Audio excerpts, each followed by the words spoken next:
दोस्तों, मैं वैद्य रुक्मिणी शिंदे, मेरे channel Ayurved Vani by doctor Rukmini में आप सभी का स्वागत करती हूँ।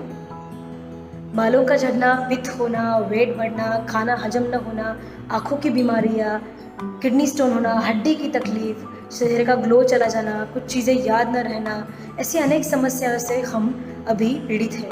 तो इन सभी समस्या का एक ही हल है, यानी कि ऐसा कहा गया है, यथा जीवित सुखम जीवित, ऋणम कृत्वा घृतम पिबेत, यानी जितना जीना है सुख से जियो, कर्जा ले लो लेकिन घी खाओ। यानी इन सभी समस्याओं का केवल एक ही हल है, वो है घी।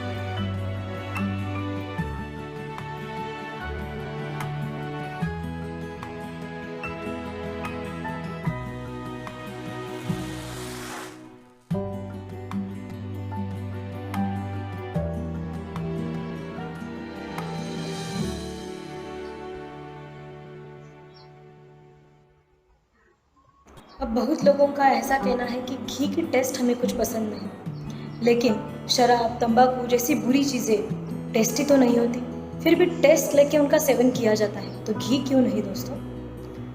रही बात और एक कि लोग बोलते हैं कि हम इससे मोटापा हमारा बढ़ता है, लेकिन ऐसे नहीं है। जो कुछ चीज़ें ताकत बढ़ाती है वह पदार्थ से वो पदार्थ हजम होने के लिए बहुत कठिन होते हैं, लेकिन घी उसे एक्सेप्शन है। घी ताकत तो बढ़ाता है, तुरंत ताकत बढ़ाता है, लेकिन उससे मोटापा नहीं बढ़ता। घी में CLA यानी कॉन्जुगेटेड लिनोलिक एसिड नाम का सब्सटेंस पाया जाता है, जो कि फैट सेल को बर्स्ट कर देता है, फैट सेल को उसकी ओरिजिनल साइज में लेके आता है। तो इस चीज़ से घी से मोटापा नहीं बढ़ता। अगर आप एक्सरसाइज कर रहे हो तो आप मोटे होगे नहीं घी से, उलट इससे उल्टा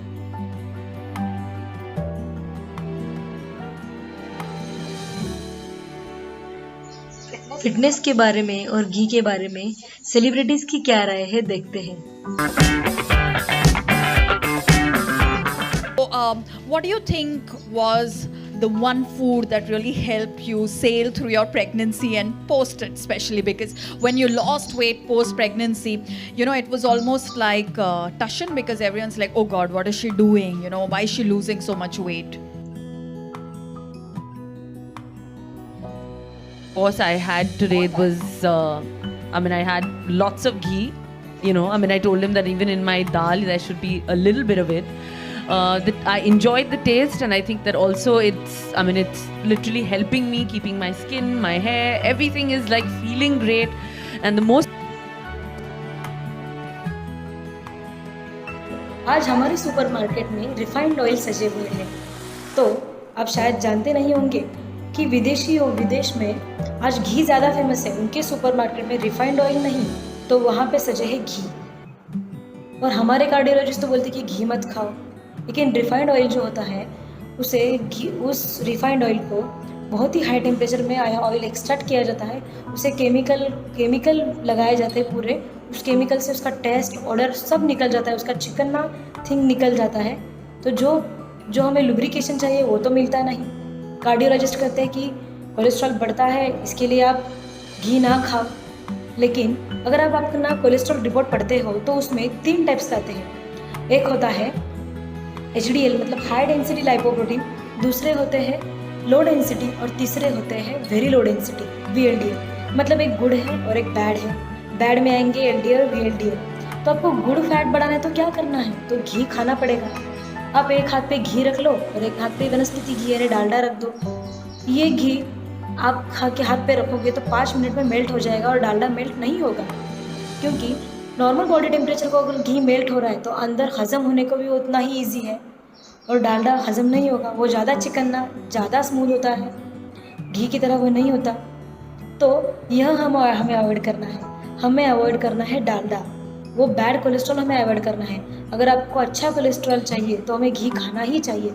हमारी जो हड्डियाँ होती है, हमारा ब्रेन होता है, जो भी मूवमेंट हम कर रहे हैं, जो बात कर रही हूँ, यहाँ से आवाज़ निकल रही है, इस सब चीज़ों को घी चाहिए, लुब्रिकेशन चाहिए, उसके लिए आपको घी खाना ही होगा।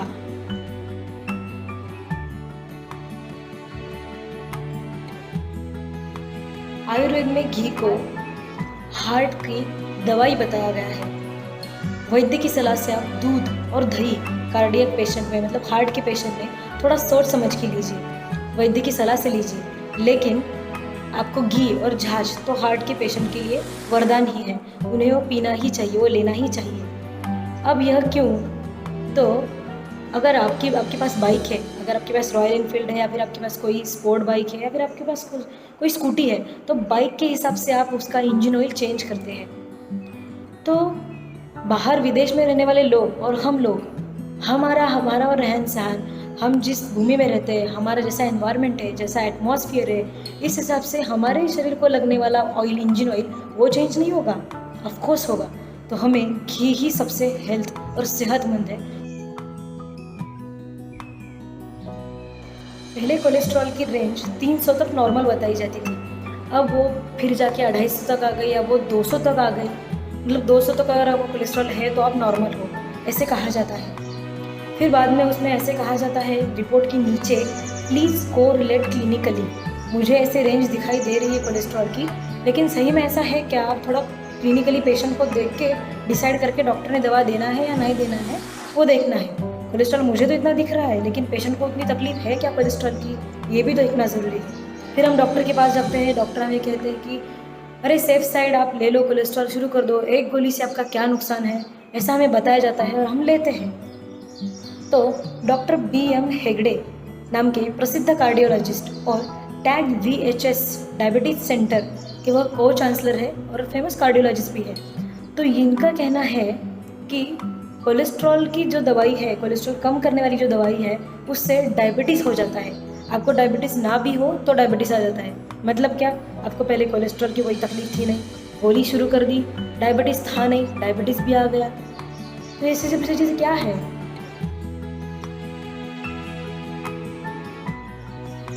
यानी भी घी तो खाना चाहिए अगर आपको नॉर्मल कोलेस्ट्रॉल का अपना आपका अच्छा रखना है। तो डायबिटीज़ तो दूर करने के लिए आयुर्वेद में कितने सारी दवाई है जो घी में सिद्ध की हुई है। मतलब औषधि युक्त घी डायबिटीज़ में दिया जाता है। फैट कम करना है तो भी घी दिया जाता है, बहुत सारे मेडिकेशंस उसमें डाल के मेडिसिन वाला घी दिया जाता है। आप नॉर्मल घी खा के एक्सरसाइज कर सकते हैं। घी में शॉर्ट चेन फैटी एसिड यानी कि SCFA पाए जाते हैं, जिससे खाना बड़ा तुरंत हजम हो जाता है। एनर्जी भी वेरी फास्ट, बहुत फास्ट एनर्जी आपको मिल जाती है। घी में high level of K2 vitamin K2 पाए जाते हैं, जिससे कि आपका कैल्शियम ज़्यादा जल्दी एब्जॉर्ब होकर आपकी हड्डियाँ मजबूत बन जाती है। घी में fat soluble vitamin A, D, E के सभी ज़्यादा एब्जॉर्ब होते, फास्ट एब्जॉर्ब होते हैं। लेकिन घी खुद विटामिन A का सोर्स है, यानी कि आपकी आँखों की हेल्थ अगर आपको अच्छी रखनी है तो घी खाना ज़रूरी है। खाने से क्या फ़ायदे होते हैं? तो बुद्धि, स्मृति, आपकी हजम करने की ताकत, मेधा यानी कि आपकी मेधाधि मतलब आपकी ग्रास्पिंग जो है, ये सब चीज़ें बढ़ती है। छोटे बच्चों से लेके बुजुर्गों तक सभी लोग घी खा सकते हैं। इनफर्टिलिटी है, बच्चे नहीं हो रहे हैं, कोई भी प्रॉब्लम है जो कि फर्टिलिटी से रिलेटेड है, तो उसे घी ठीक कर देता है। जिनकी आवाज़ बदली है, आवाज़ ख़राब आ रही है अभी फ़िलहाल कुछ दिनों से, तो वो घी खा सकते हैं। पहले टाइफाइड, मलेरिया, चिकनगुनिया, डेंगू, ऐसी कोई भी बीमारी जिसमें बहुत ज़्यादा आपको बुखार आ चुका हो, अगर ऐसी बीमारी आपको पहले हो चुकी है तो आपने घी ज़रूर खाना चाहिए।